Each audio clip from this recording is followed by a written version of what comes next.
This time we're supposed to find the equation of a line which is perpendicular to x-axis and passes by point -4, 5.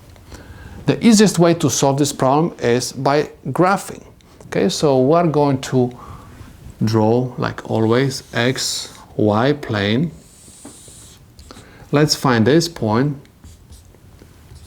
We have -4, 5. I have 1, 2, 3, 4, and I have 5. 1, 2, 3, 4, 5.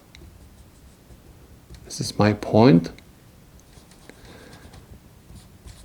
Line which is passing by this point has to be perpendicular to x-axis. So let's draw the line.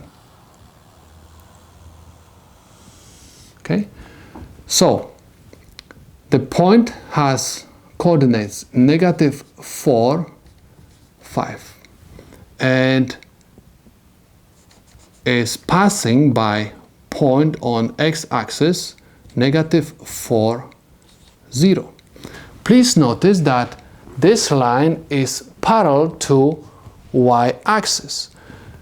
So the x-coordinates on this line, the x-coordinates of points on this line are always equal -4. Y-coordinates are going to change, but because all points are going to have x-coordinate equal -4, the equation of this line is x equals -4. And this is the solution to my problem.